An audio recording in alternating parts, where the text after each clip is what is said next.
Era quase meia-noite quando o telefone tocou. Não era celular. Era a linha fixa, que nem deveria mais funcionar. O som cortou o silêncio da casa como um grito molhado. Atendi. Do outro lado, uma voz grave, arrastada, falava como se estivesse falando debaixo d'água. Preciso de um eletricista. Urgente. Estação de tratamento. A do povoado de Varjão da Serra. O nome fez minha espinha arrepiar. Eu lembrava daquele lugar. Antigo, esquecido, cercado por mata e silêncio. Tem algo errado com os cabos. Eles gritam quando molha. Preciso que vá agora. Traga ferramentas secas. A ligação caiu. O número não aparecia. Nenhum sinal. Mas algo me impulsionava. A voz parecia me conhecer. No papel, deixado na gaveta da cozinha, estava o nome da estação. Como se alguém já tivesse escrito antes mesmo da ligação. Chovia fino quando entrei no carro. Peguei meus equipamentos e segui pela estrada de barro. Durante o caminho percebi que o sinal sumira. O GPS travou e o som do rádio virou um chiado contínuo. Por um momento, pensei em voltar. Mas senti que aquilo não era um trabalho qualquer. Cheguei às grades enferrujadas da estação. O portão estava entreaberto. E a água, ela já me esperava. O portão de ferro estava apenas encostado. Bati com força para anunciar, mas tudo que ouvi foi o eco oco batendo contra as paredes da estação. Um cheiro de lodo velho, ferrugem e carniça escapava por entre as frestas. Empurrei devagar. O rangido do metal pareceu um grito abafado. O mato alto cobria os trilhos da tubulação. O chão estava molhado, mas não chovia mais. E as marcas que vi no concreto eram de pés descalços. Alguém, ou algo, havia entrado antes de mim. Passei pela guarita. Estava vazia. Uma cadeira virada, uma xícara rachada no chão e sobre a mesa, um rádio quebrado emitindo um ruído baixíssimo, quase como se respirasse. Segui o corredor de concreto, a lanterna iluminando apenas o que estava a centímetros da frente. A estação parecia maior por dentro, como se os corredores se estendessem a cada passo. A sensação era de afogamento seco. Cada vez que eu respirava, o ar entrava úmido, denso, como se tivesse peso. De repente, a porta metálica à esquerda bateu sozinha, forte, como se algo a tivesse fechado com raiva. Virei na hora, mas não vi ninguém. Apenas gotas de água fresca escorrendo pela parede, vindo de cima. Mas o teto estava completamente seco. E então ouvi um barulho sutil, como passos, vindos do fundo da estação. Segui os passos com cautela, tentando me convencer de que era apenas o som da água escorrendo pelos tubos antigos. Mas a estação estava desligada. Não deveria haver fluxo, nem som. Apontei a lanterna para frente. Passei por uma sequência de portas de ferro, cada uma mais enferrujada que a outra. Ao fundo, avistei o que parecia ser o sistema de filtragem principal. Um tanque gigantesco, seco, mas ainda úmido nas bordas, como se tivesse sido esvaziado há pouco tempo. Aproximei-me da borda. O cheiro era insuportável. Água parada, carne podre e ferrugem. Iluminei o interior. Estava vazio. Mas então, ouvi. Primeiro, um ruído baixo, como se alguém respirasse por canudinho. Depois, um gemido. Longo, arrastado, como se alguém se afogasse lentamente. Meus cabelos se arrepiaram. A lanterna piscou. Por um segundo, juro ter visto algo dentro do tanque. Um rosto, pálido, inchado, boiando de lado. Os olhos estavam abertos. Me encaravam. Pisquei. E ele sumiu. Levantei com dificuldade. O ar parecia mais denso agora, como se a estação tivesse fechado sobre mim, respirando junto com meus medos. A cada passo, meu coração pesava mais. Continuei explorando, guiado pela lanterna e por uma sensação horrível de que algo me observava. Algo que não precisava de olhos. Entrei numa antiga sala de monitoramento. As telas estavam mortas, mas uma mesa enferrujada me chamou a atenção. Sobre ela, repousava um caderno grosso encharcado. A capa estava quase dissolvida. Peguei com cuidado. As páginas colavam umas nas outras. Algumas haviam sido arrancadas à força. Mas em meio às manchas escuras e ao mofo, consegui ler pedaços de frases. A água nunca parou de subir. Ouvimos batidas vindo dos canos. Um homem caiu dentro da cisterna e nunca saiu. O nome dele era... A palavra estava rasgada. Mas antes que eu pudesse virar a página, a estação gemeu. Um som grave, vindo do concreto, como se ela estivesse acordando. A luz piscou. Meu reflexo surgiu no vidro da tela apagada. Mas havia algo errado. A imagem não me seguia. Pisquei e ela continuou olhando. Sorriu. O rádio na parede chiou e, entre estalos, sussurrou: "Você voltou para mim, Edmar." Soltei o diário. O papel dissolveu em segundos. E a estação parecia engolir tudo. Dei 2 passos para trás. O chão escorregou e caí de costas. No impacto, ouvi uma voz sussurrar meu nome. Edmar. Não era eco. Não era minha mente. Era algo dentro da estação. E agora, tinha certeza. Não estava sozinho ali dentro. A estação estava viva. Meus passos agora ecoavam abafados, como se os corredores estivessem mais estreitos, mais úmidos. A estação parecia encharcada por dentro, como um corpo prestes a explodir de tanto líquido. Entrei na casa de força. O gerador principal, um trambolho antigo e coberto de ferrugem, estava desligado. Me abaixei para abrir o painel. Quando soltei o parafuso, algo escorreu. Não era graxa, era espesso, vermelho. Encostei os dedos.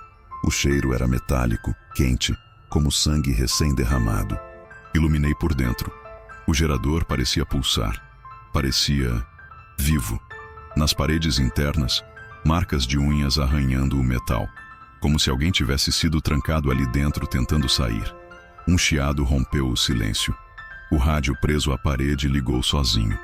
Uma voz feminina, rouca, falou com clareza assustadora. "Você desligou a estação. Eles morreram. Todos. E agora, você também." A porta da sala fechou sozinha. A luz apagou. A única coisa visível era o painel pulsando, agora gotejando sangue. Fui até o disjuntor e quando toquei levei um choque leve. Atrás de mim, uma respiração quente no ouvido. "Deixa a água voltar." Me virei num pulo. Nada. Mas gotas escorriam da parede, formando uma palavra em letras tortas, escarlates. Edmar. Era meu nome, escrito com sangue. E eu não tinha mais certeza de que estava vivo. Saí correndo da casa de força. Não sabia mais onde pisava. O chão parecia se mover sob meus pés como carne viva. Cada passo produzia um som molhado, gosmento. De volta ao corredor principal, percebi que o nível da água havia subido. Rastejava pelas frestas do concreto, invadia os compartimentos, como se tivesse vontade própria. Ao fundo, ouvi passos. Não ecoavam como os meus. Eram lentos, descalços, arrastados, e vinham direto da área da cisterna. Me escondi atrás de um velho registro de válvulas. Espiei, e então vi. 3 figuras atravessavam a água rasa, mas não faziam ondas, não deslocavam uma gota. Pareciam caminhar dentro da água, mesmo que ela só chegasse aos tornozelos. Um deles levantou o rosto, branco, inchado, olhos opacos como vidro. A boca se abriu devagar. Não havia língua. Mesmo assim, ele sussurrou: "Você também morreu aqui." Minhas mãos tremiam. Lembrei de algo. Um jornal antigo, anos atrás. Uma notícia sobre um acidente na estação. Funcionários presos na cisterna. Falha elétrica. Todos afogados. O mais alto dos mortos se virou de repente. Apontou para mim. "Edmar." Enekon sibilou. O rádio chiou atrás de mim. Virei para correr. Mas o chão já estava coberto por uma lâmina escura de água. E ela me puxava pelos tornozelos. A água já cobria metade da minha perna. Mas o estranho é que não era fria. Estava morna, pegajosa. E parecia subir mesmo sem chover, sem fonte aparente. Corri em direção à escadaria que levava ao alto da estação, tropeçando em cabos soltos e ferramentas corroídas. O ar parecia mais grosso a cada degrau. Quando alcancei a plataforma, meus ouvidos começaram a zunir. Forte, como uma pressão debaixo d'água. Mas eu estava fora dela. Coloquei a mão na orelha. Sangue. Fino. Escuro. Vazava como se algo estivesse empurrando de dentro para fora. Então vieram as vozes. Não mais sussurros, mas coros inteiros. Gritos, lamentos, nomes, todos sobrepostos. Um grito de mulher. Você prometeu trazer luz. A estação inteira tremeu. Canos se expandiam e contraíam como artérias. As luzes piscavam. E nas paredes, vi meus reflexos. Dezenas deles, em cada ponto metálico. Todos me encarando. Alguns com olhos arrancados. Outros, sorrindo. Minha cabeça latejava. As veias do pescoço pareciam prestes a estourar. Senti como se algo estivesse crescendo dentro do meu crânio. Uma lembrança, talvez. Fechei os olhos. Uma imagem surgiu. Eu mergulhando na cisterna, puxando um fio desencapado. Uma explosão de luz. Depois escuridão. Mas eu não me lembrava disso. Ou lembrava. Senti um estalo dentro da cabeça. E então, um sussurro direto no centro do meu cérebro. Você nunca saiu daqui, Edmar. Desci cambaleando os degraus. Cada passo era como afundar num poço invisível. A estação já não era mais só concreto e ferrugem. Era um organismo pulsante. E eu era um corpo estranho que ela queria digerir. A água agora cobria todo o térreo. Corria pelas paredes. Escorria do teto. Pingava de lugares secos. E no meio dela, boiavam ferramentas, partes de uniformes e dedos. Dedos humanos, brancos, sem unhas. Entrei na sala dos registros de drenagem. As válvulas gigantes, antes imóveis, agora giravam sozinhas. O som era grave, como um rosnado metálico. Os alto-falantes da estação ligaram de súbito. Uma voz feminina, afundada, como se falasse por um cano. Abra a saída, Edmar. Deixa a água correr. Deixa a carne sair. Nós temos sede. Eu gritei. Quem tá aí? O som cessou. Tudo ficou silencioso. Por 2 segundos. E então todas as válvulas estouraram. A água jorrou com força, negra e espessa. Subiu pelos meus joelhos, pelas costelas. A estação estava enchendo. Atrás de mim, algo se moveu. Me virei e vi minha própria silhueta. De costas. Encharcada. Como um reflexo rebelado. Ela virou o rosto, que era o meu, e sorriu, com a boca cheia de dentes podres. Você abriu a porta, Edmar. Agora ninguém mais sai. CFDFEFCV. A água já cobria meu peito. Cada respiração parecia mais curta. Coração prestes a parar. As luzes piscavam freneticamente. E em cada clarão, eu via fragmentos. Flashes rápidos, como lembranças que não eram minhas. Ou talvez fossem. Vi homens correndo por esses corredores. Um deles era eu. Todos molhados, gritando, com os olhos desesperados. Vi uma descarga elétrica atingir uma poça. Vi corpos caindo. Vi um corpo, o meu, afogado, boca aberta, olhos brancos. Tentei gritar, mas a água já batia no queixo. Me agarrei nas tubulações, me arrastei até a sala de controle.